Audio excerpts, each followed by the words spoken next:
안녕하세요 여러분, 이소영 선생님입니다. 생명과학 강좌에 대한 OT를 진행할 건데요. 생명과학 강좌 전체 단원에 대해서 먼저 보고요. 그 다음에 각 단원에 대해서 어떻게 공부해야 되는지 학습법에 대해서 보고요. 그 다음에 세 번째는 각 파트별로 생명과학은 수능에서 보는 과목이다 보니 킬러 파트가 있어요. 굉장히 어려운 파트가 있기 때문에 그 어려운 파트에 대해서 간략하게 설명을 하고, 그 다음에 어떻게 수업을 들을 때 어떠한 태도를 가지고 들으면 좋은지에 대해서 OT를 시작해 보겠습니다. 우선 단원부터 먼저 볼게요. 여기 보면 1단원부터 5단원까지 있고요. 사실 여기 1단원부터 5단원까지의 단원 중에서 그래도 조금 할만한, 조금 쉬운 단원들이 있습니다. 자, 어떤 파트들이 조금 쉽냐면요. 이 생명과학의 이해 파트 쉬워요. 쉽고요.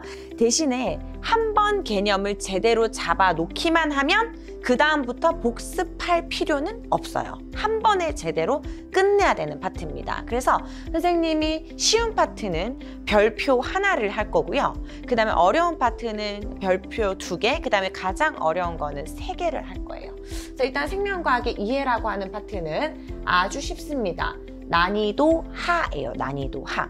수능에서도 거의 출제가 되기는 하지만 한 문제 정도밖에 안 되고 굉장히 비중이 낮습니다. 그래서 이 파트. 그 다음에 두 번째, 사람의 물질 대사는 조금 외울 게 있긴 해요. 그래서 앞에 생명과학의 이해보다는 조금 외울 게 있다 보니까 한 2개 정도 하겠습니다. 그 다음에 세 번째, 항상성과 몸의 조절이라고 하는 파트는 선생님이 빨간 글씨로 이렇게 여러 가지를 써놨는데, 이 빨간 글씨로 쓴 파트가 킬러예요. 굉장히 어려운 단원입니다.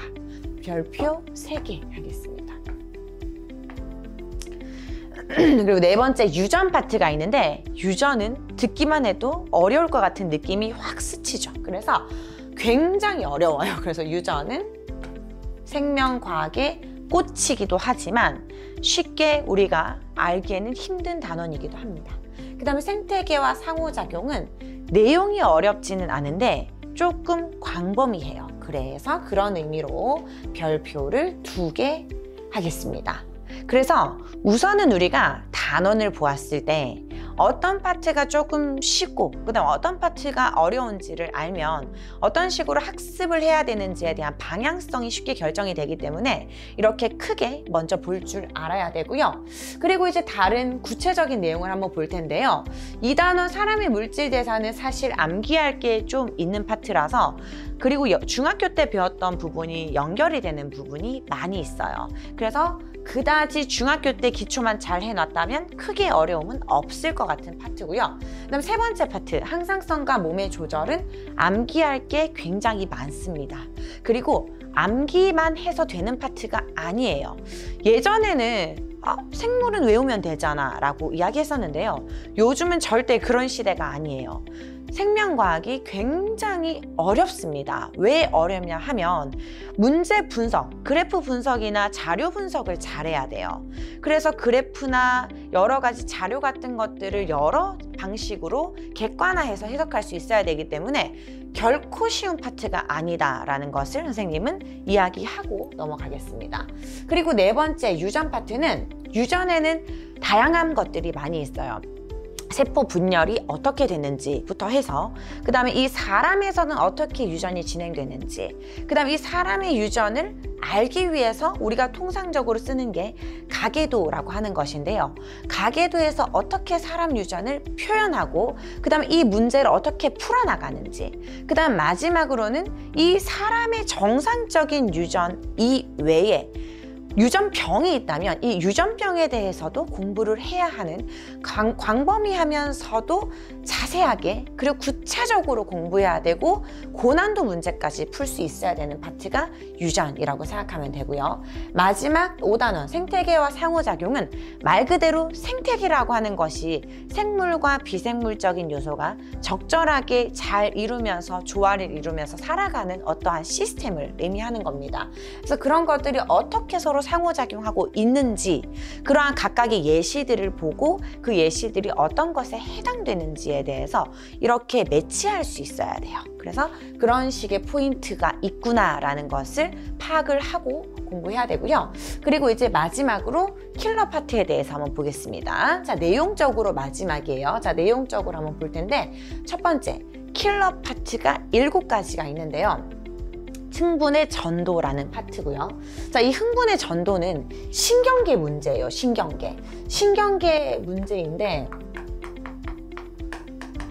신경계라고 하는 것의 기초는 신경세포입니다. 뉴런입니다. 그 뉴런에서 어떻게 흥분의 전도가 일어나는지, 그 흥분의 전도가 일어나는 기초적인 그런 내용 말고 여기서는 실제로 흥분 전도 속도가 나옵니다.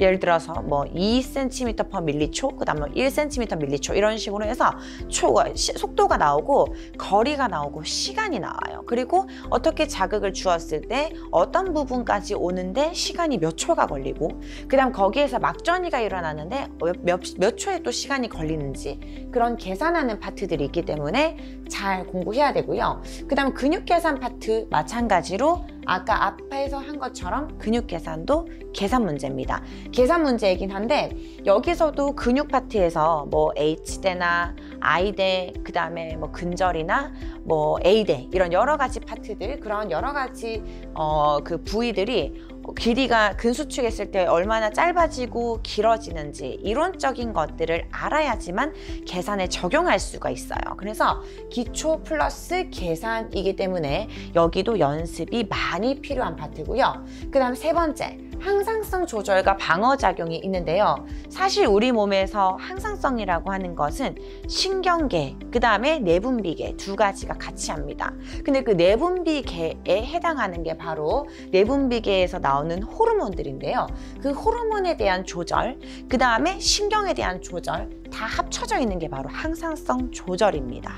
그래서 우리가 추울 때 어떻게 신경계에서는 작용이 일어나고, 그 다음에 호르몬은 어떤 호르몬이 나오면서 우리 몸의 체온이 떨어졌을 때 어떻게 이렇게 다시 끌어올리는지 그러한 항상성 공부를 할 거고, 그 다음 밥을 먹었을 때 혈당이 올라가면 그 혈당을 어떻게 낮추는지 그러한 것들에 대한 것을 기초 이론을 공부할 거고요.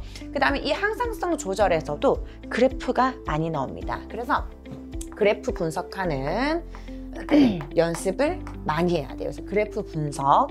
그다음 방어작용 같은 경우에 우리 몸에 요즘에 그 코로나 백신 이런 것들도 맞잖아요. 그래서 1차 면역, 2차 면역 반응에 대해서 공부를 하는 건데 여기서도 마찬가지로 면역에 관련되어 있는 세포들이 있어요. 뭐 T림프구나 B림프구 이런 세포들이 있는데 그런 세포들이 어떠한 일련의 과정을 거쳐서 우리 몸에서 방어작용을 하고 있는지 전반적인 이해를 하지 못하면 이 파트도 풀지 못하는 파트이고요. 그리고 여기서 방어작용 안에 보면 이제 ABOC 혈액형이라고 하는 것도 있어요. 그래서 ABOC 혈액형도 결국에는 혈액의 응집 반응을 이용하는 거기 때문에 방어작용의 내용과 그 다음에 ABOC 혹은 RH 혈액형 이러한 것들에 대한 정보도 같이 공부를 해야지만 그 다음에 사람이 유전해서 써먹을 수가 있답니다. 선생님이 판서를 이렇게 했지만 ABOC과 RHC만 공부를 하는 것은 아니라고 했어요. 기초적인 방어작용의 내용도 굉장히 어렵게 나오는 파트가 바로 이 항상성 조절과 방어작용입니다. 그 다음에 네 번째 파트 가보겠습니다. 유전이고요. 자, 유전에서 세포분열이라고 나와 있는데 중학교 때 우리가 체세포분열과 감수분열에 대해서 공부를 했어요, 분명히. 그런데 이 공부를 했음에도 불구하고 선생님이 학생들에게 물어봐요. 야, 체세포분열이 일어나면 하나의 세포가 분열하면 몇 개의 세포가 생기니? 그러게요, 선생님. 40 몇 개인가요? 이렇게 하는 학생들도 있고요. 그 다음에 하나의 세포가 체세포 분열을 했을 때 그 분열된 딸세포의 염색체 수는 몇 개니? 선생님 그게 40 몇 개인가요? 이렇게 얘기하는 경우도 많아요. 그러니까 이 말은 무슨 말이냐면요. 염색체 수와 그 다음에 세포 수에 대한 개념이 명확하지 않다는 거예요. 그래서 우리는 이 세포 분열을 공부할 때 세포 단위부터 그 다음에 핵, 그다음 핵 속에 있는 염색체나 유전자 정보까지도 정확하게 공부를 하고 그러한 내용에 대한 그 전체적인 이러한 그 내용들이 잘 정리가 되어 있어야만 풀 수가 있어요.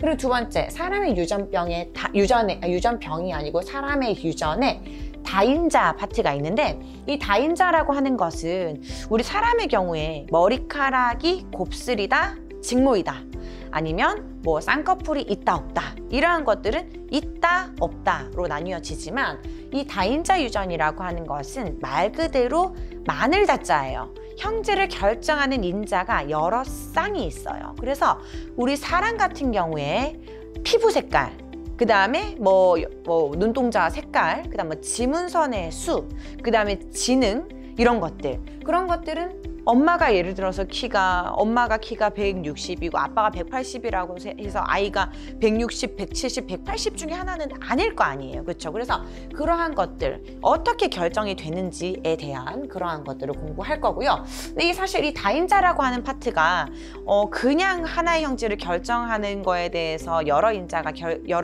관여한다라는 의미를 넘어서, 요즘에는 그 세포 안에 유전자가 있을 때 독립적으로 있는지 아니면은 연관되어 있는지에 따라서 다인자를 풀 수 있는 문제 스킬도 달라집니다. 그래서 여기도 마찬가지로 다인자에 대한 기본적인 이해와 그 다음에 응용 문제, 뭐 연관이 되었을 때 다인자 문제까지도 풀 수 있어야 됩니다. 그 다음 6번 가계도가 있는데요. 일단 생명과학 문제에서 딱 봤을 때 시험지에서 제일 마지막 페이지에 있는 문제가 바로 가계도 문제이고요. 가계도 문제는 언젠가부터 글씨 폰트체가 EBS 교재에서도 굉장히 크기가 작아졌어요. 그러니까 그 말은 무슨 말이냐면, 이 공식적으로 내는 수능에서도 문제의 길이가 굉장히 길어졌다라는 것을 의미를 하는 거고요. 그래서 이 가계도 문제는 간단하게 풀 수 있는 게 아니에요. 그래서 아주 쉬운 난이도부터 해서 점점 난이도를 높여가면서 이것을 풀 수 있는 연습을 해야 되고요. 그다음 이 연습이 끝나고 난 뒤에는 이거를 그냥 하루 종일 풀어서 풀 수 있는 게 잘 푸는 게 아니에요. 어떻게 하면 빨리 풀 수 있는지, 그러한 부분도 반드시 연습을 하고 넘어가야 되는 파트입니다. 그 다음에 7번 유전병 파트는 이게 마지막 킬러 파트인데요.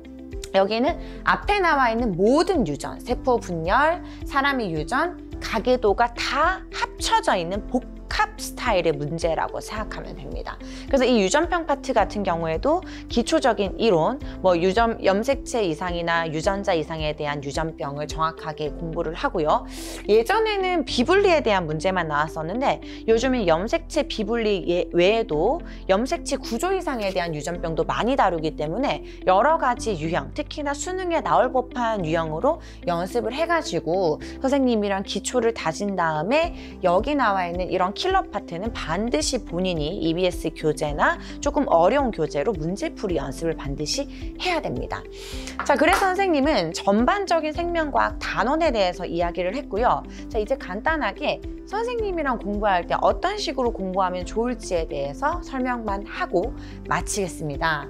자, 우선 선생님은 1단원부터 전체 단원에서 핵심 개념 위주로 설명을 할 겁니다.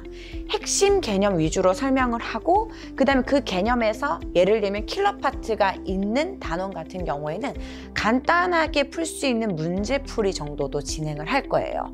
그래야지만 여러분이 충분히 그 파트에 대한 감이 생길 수 있기 때문에, 그러한 파트를 갑자기 문제풀이를 진행한다고 해서 너무 놀라지 말고 이러한 문제가 나오는구나 이렇게 인식을 하고, 거기에서 끝이 아니고 분명히 선생님이 풀어준 그 파트의 문제를 여러분이 찾아서 고난도 문제풀이를 반드시 진행해야 됩니다. 그러니까 선생님이 수업을 막 하다 보면 분명히 이렇게 좀 킬러 파트에서는 막 선생님이 막 너무 신나고 막 그래서 막 설명을 하다 보면은 얘들아 이건 진짜 많이 풀어봐야 돼 이런 얘기를 많이 할 수 있는데, 그런 얘기를 다음 강좌에서는 하지 않을 거예요. OT에서만 이야기하고 안 할 겁니다. 그래서 분명히 이야기하는 게 개념 파트는 정리를 잘 하고 정리 개념 문제를 좀 풀고요. 그 다음에 여기 킬러 파트 같은 경우에는 문제풀이를 반드시 꼭 해서 여러분의 성적을 올릴 수 있는 기회가 되었으면 좋겠습니다. 네, 그래서 이렇게 생명과학 OT를 마치겠습니다. 감사합니다.